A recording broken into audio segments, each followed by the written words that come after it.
შემდეგ და ბოლო საკითხი ეხება ბოლო დროს მიღებულ კანონმდებლობას. მე გამოხატა ჩემი შეშფოთება იმ კანონმდებლობის შესახებ, რომელიც აუარესებს სამოქალაქო საზოგადოების ორგანიზაციების და ფიზიკური პირების უფლებებს.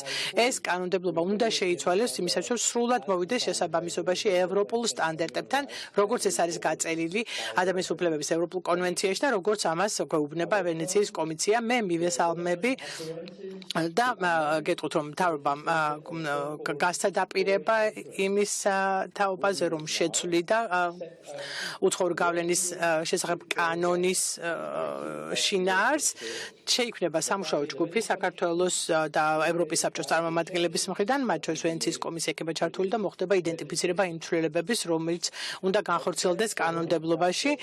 გამოხატავ იმედს, რომ ამგვარი პროცესები ასევე შეიძლება განხორციელდეს სხვა მიმართულებებით, როგორც არის თანასწორობა, დისკრიმინაციის აღკვეთა, საარჩევნო რეფორმები, ციხის და პრობაციის სისტემების რეფორმები და ნამდვილად, ესე იგი, დარწმუნებული ვართ, რომ ეს ვთქვათ კანონი და კანონი სხვა ესე ვთქვათ აი ბოლდროინერი კანონმდებლობა ნამდვილად არ მოდის შესაბამისობაში ევროპის საბჭოს და კონვენციის მოცემულობასთან და ჩვენ მივიღეთ გარკვეული დაპირებები, რომ და ასევე ევროსაბჭოს როგორც მოგეხსენებათ აქვს სამოქმედო გეგმა 2024-2027 წლებისთვის. ეს არის ევროსაბჭოს მიერ მომზადებული სამოქმედო გეგმა, რომელიც შემდეგ მინისტრთა კომიტეტის მიერ არის დამტკიცებული. ეს კონკრეტული სამოქმედო გეგმა საქართველოსთვის და ეს გეგმა არის მთავარი ინსტრუმენტი იმისთვის, რომ ჩვენ დავეხმაროთ საქართველოს თავისი ევროპული სულისკვეთების განხორციელებაში. ჩვენ, რა თქმა უნდა, გავაგრძელებთ ქართულ ხალხთან მუშაობას,